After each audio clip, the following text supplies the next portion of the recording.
Oh, right before I hit record, I burped.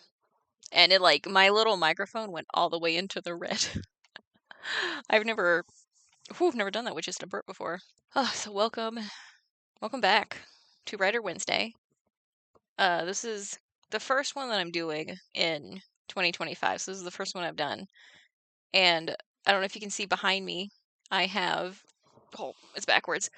I have my new bookshelf with all of my Owlcrate special editions on top. There's some on the second shelf too that didn't quite fit in the first shelf. I don't know if I could.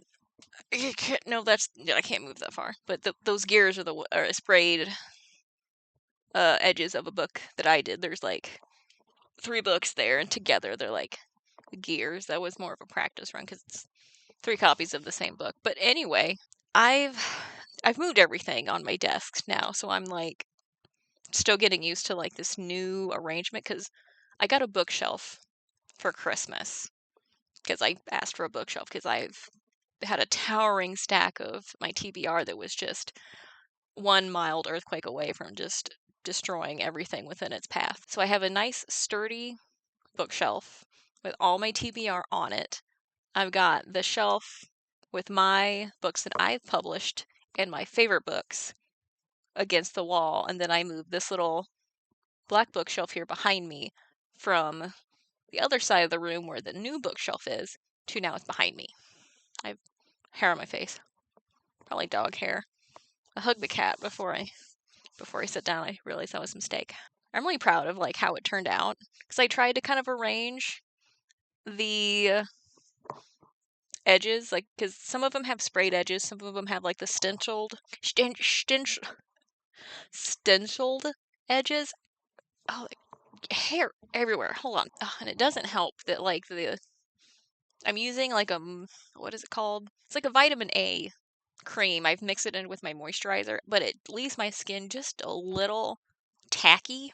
And I put powder on to kind of absorb some of it, but no, like dog hair and cat hair it just sticks to my face like nothing else. I'm always like super jealous of like people who have their bookshelves in the background, and there are little lights that they're not plugged in right now because I have a lot of things plugged in to this outlet back here. I've got my floor heater going. I've got my oil burner on.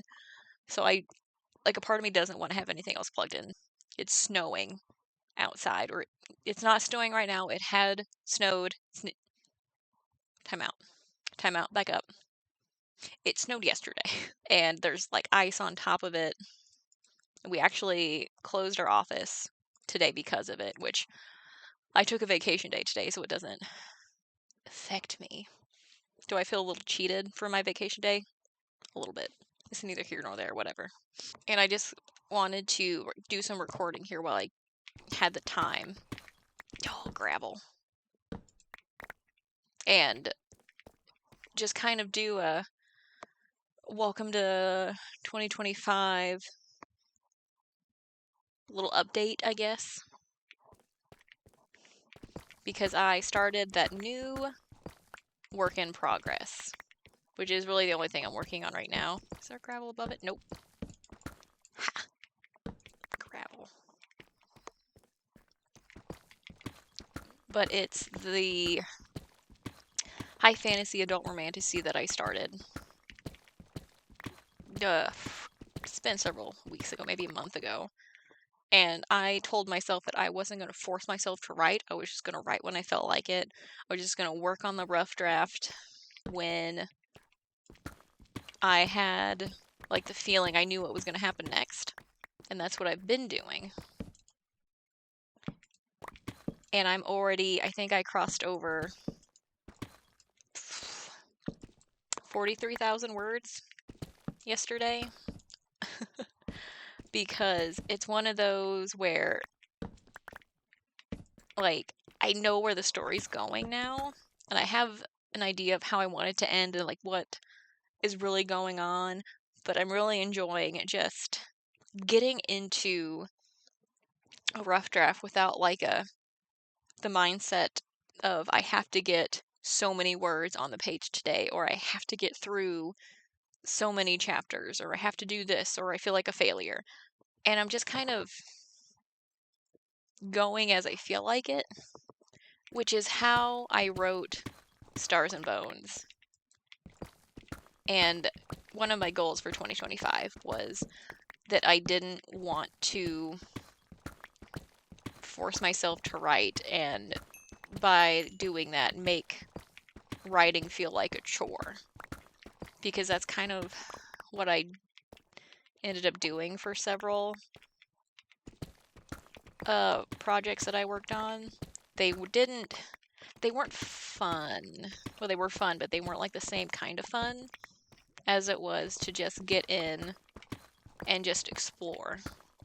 You know, put two characters on the page and see what happened. See what they ended up talking about. And not having like a clear idea of who all your characters were, but get to know them by writing. Kind of like how in Stars and Bones, I had the character of Ison, and he was just kind of the nerdy, timid mage that Juniper met when she was in the castle. And spoiler alert for book 2, I wrote him in, and there was a scene where another character and Ison, Xavier, who's kind of like this, assassin type character, but like they are going somewhere together.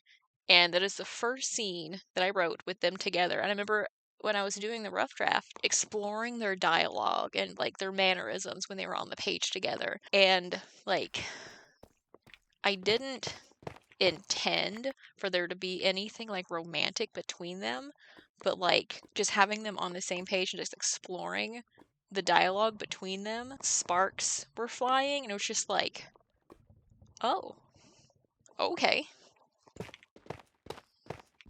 And I want to go back to that kind of way of writing and just exploring the characters, exploring the world, and not having like a quick and just not having like a clear view of where I wanted scenes to end, like putting them in a situation and just seeing what happened. It's more, writing by the seat of my pants. And I don't claim to be a pantser, but there is something enjoyable about it. And I will say that there are some manuscripts that just came easier to me when I plotted them out. Like, I had a thought, and it's gone. Like the blah blah blah, like the bounty hunter one that I did, that I'm in the process of kind of trying to finish the series. That one I plotted out. Like I had like a clear view of where I kind of wanted it to go, what was going to happen. And then like Stars and Bones, it was almost entirely pantsed. So I don't know. That neither way of writing a book is like better or worse than the other. I think it's just what an individual manuscript calls for and what your writing style demands. Because each book that I've written, each project that I have started, has started in a different place. You had like Stars and Bones, which started literally with the premise of thief steals crown, gets caught.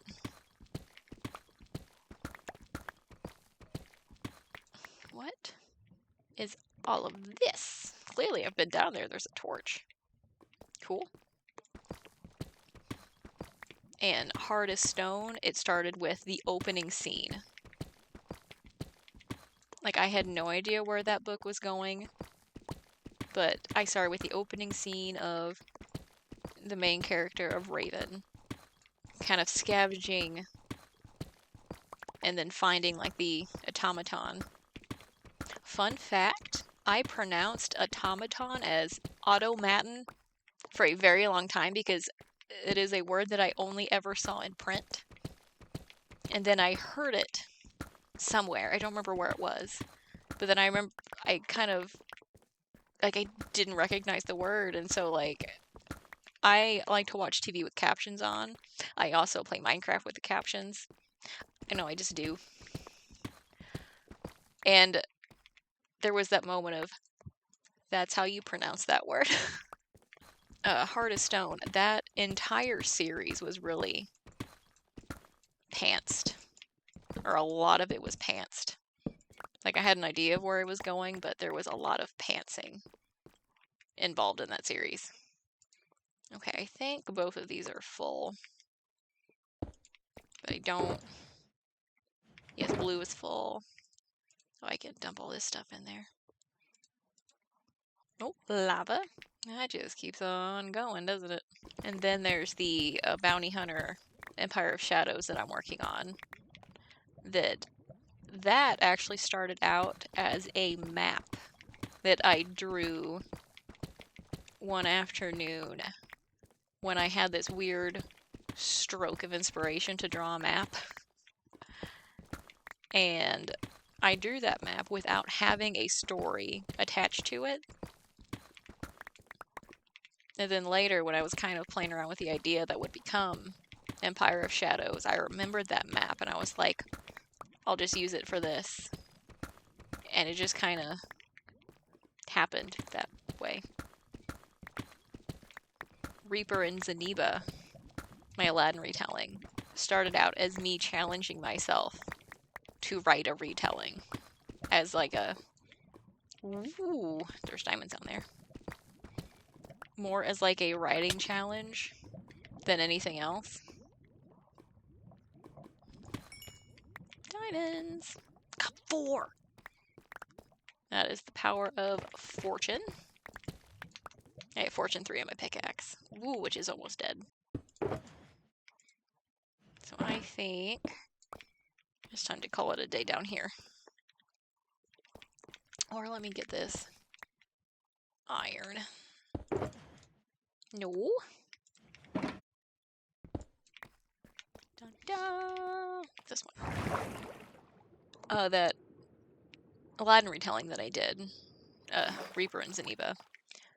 Like, that literally started out as me challenging myself to write an Aladdin retelling. And then it just took on a life of its own. Like, there are still... I need to go mining.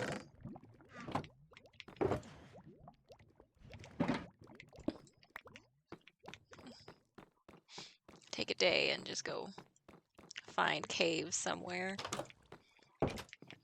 What was I keep getting interrupted. My Aladdin retelling, Reaper and Zeniba. Am I wearing my Electra? Yeah, okay. I also built a mob grinder. Way over here. Because I have another one at my other base. But it is just so annoying to have to go all the way back there. So I made another one. Can I land it? Nope. Oh, nope. Okay. Hold on. Nope, I'm gonna miss it.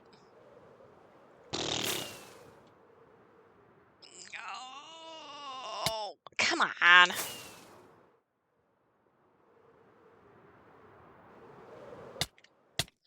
Good enough.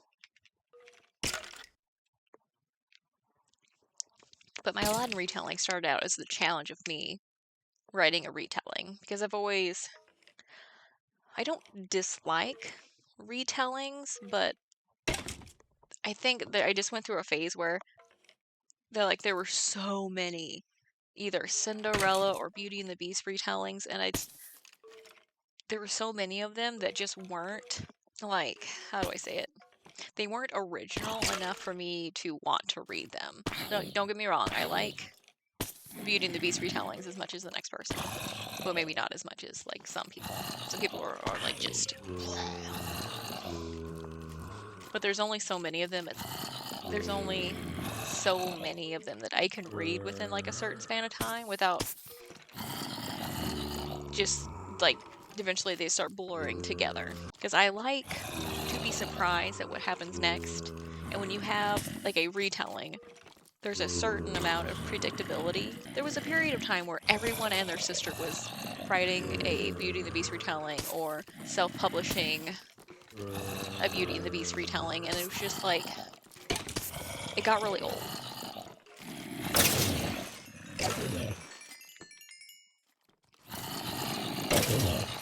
And in the process of writing, what would become Reaper of Zeniba, in Zeniba, one of those, the Aladdin retelling, it kind of took on its own thing. Like, yes, there are certain elements that are very similar to, like, the story of Aladdin. You know, you have, like, the thief character who falls in love with the royal. And there's pirates involved. And there's sunken treasure. It's kind of like, it's gender bent. So, like, the main character, the thief, the Aladdin character, is like the girl character, and then like you have the prince who she falls in love with. And instead of like a genie character, I just have her like I have a best friend character. But that story kind of like it had like the plot points of like Aladdin, but then it went on its own way. And then I have my Kingdom of Thorns. Yeah, that's the name of the book. I'm like, for some reason that didn't sound right, but I'm like, no, that is the current name of the work in progress. Where it started as an idea, which really started out as like a scene I wrote one night that ended up not being included in the finished product, but like a version of it was included in the finished product, where there's a coup and the royal family is killed. Then the handmaiden to the princess is mistaken for the princess and saved, where the princess actually dies. So like the loyalists who are trying to take back the throne mistake her for the princess, and she doesn't correct anybody because nobody knows the difference. So like she basically takes on this role that's not hers. It's another series. It's not finished. I have the final book, the book 4 in that series that I'm struggling to write, because it's harder to get into writing a series when like book 1's not out, so book 4 is a little more difficult to write, especially like if you want to like publish, because then you don't know, like, what if there's a big plot hole in book 2 that you don't see that's going to change everything for book 3 and 4, you know? Like, I have a basic outline of how I want it to end, and the romantasy that I'm working on now, the one I'm leisurely writing, I don't remember where it started out exactly, but the idea of like this frozen north kind of location, and like she works as like a scribe or like a librarian, and there's this guy that comes in and he's secretly like the fallen king, because like it starts after he's been kind of exiled and arrested for the murder of his dad, which I'm not sure. There's really stuff like where he either didn't do it or like something else was involved. But there's a lot of secrecy involved. I'm also figuring out the plot as I go for this book too, which is what I did for Stars and Bones, and it's more fun this way, I think, to just go about it in a very leisurely, adventurous exploration. Like, it feels more like I'm reading a book and discovering it as I go, kind of thing. Because when you enjoy writing, right? Oh, I'm trying to heal my pickaxe. What am I doing? And it's when you turn the fun of writing a book into the work of writing a book. That's what I don't want. And that's also something that I worry about. Like, if I, get bigger, if my books take off, or if I get like a big publishing deal from like a traditional publisher and it's more of a business and they need so many edits done by this time, like, will it become work? I don't know. But that is some advice I think I would pass on to anyone who wants to write a book or wants to get into publishing. Like, don't force yourself to write. Write when the words come. That doesn't mean that you don't need to make like a writing routine. Like, what was it? It was Stephen King who said you needed to write every day. I don't write every day, I'll be honest. No, there's some days I just don't feel like it. You do need to write periodically or often. And it might just be because I've written so many books that, like, I know I'm going to finish the work in progress that I'm on. Like, I can't stop writing now. My head might explode. But yes, if you want to write a book, you will eventually have to sit down and actually write the book and work on the book and edit the book and develop the skills necessary to, craft a book and to learn how to self-edit a book and all of those things, because there are skills involved. You can't just sit down and write a book and boom, you're a bestseller the next day. That's not how it works. And it does take time and it takes energy. And if that is truly something that you want to do, you're going to have to make time for it. Like, if you're just starting out writing a book, or this is something you just want to do, I would recommend like setting a writing routine, like having an hour on Saturday morning or Sunday morning or an hour before bed, whatever works best for your schedule. Like, you're going to have to make time for it. So I don't really have anything else to add, because again, I had a point when I started this and now I'm just kind of elsewhere. What was I even talking about to start with? My works in progress and how they each came about, how I'm writing more leisurely, how it's more entertaining now. I like it this way. Not all manuscripts have to do that. Every manuscript kind of came about in its own way, whatever it called for. Writing routine, because my favorite time to write is Saturday, because that's like, I get home Friday, I don't feel like it, it's been a long week, I sleep in, make a pot of coffee, sit down to write, if I feel like it. Or that's what I'm doing this year, is like, if I feel like it. Like, I started that one rough draft, a couple weeks ago. I'm already on, 44,000 words.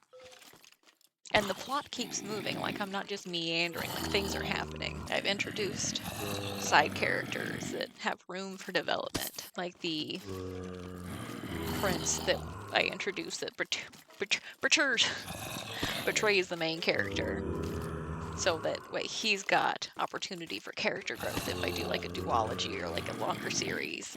I don't know. It's just, I'm going back to how I used to write, because I went through this phase after Stars and Bones where I felt like I had to write as many books as fast as possible. Because if you publish more books strategically, that's not the word I want. Statistically, you have a higher chance of being a bestseller, right? More books equals more chances. And that was really my mindset. Writing was becoming not fun, and this way it's fun again. It's more of that exploration of just taking a jaunt through Skyrim and just see what you can find. Alright, sun's coming up. Pickaxe is almost healed, and I don't really have anything else to add to this Writer Wednesday, so I'm just going to call it here. I hope your next book that you pick up is a 5-star read, or if you're starting out and you're just getting into writing your first book, all the luck in the world, all the inspiration. Hope it hits you like a lightning bolt at a convenient time, because mine always hits at an inconvenient time, like when I'm trying to fall asleep. I hope 2025 treats you well, and all the books that you touch, or all the books that you start, not all the books you touch. I touch a lot of books that, no, take that back. I hope your next book is a 5-star read. Man, I'm really sucking at this outro. Okay, that is all I have for this Writer Wednesday. I hope your 2025 is fantastic. I hope it's better than 2024. I hope your next book is a 5-star read, and I will see you the next Writer Wednesday. Or whatever. I don't know. Whatever I play next, I don't know. I'm still trying to figure out what this channel is and what I'm doing with it. We'll find out.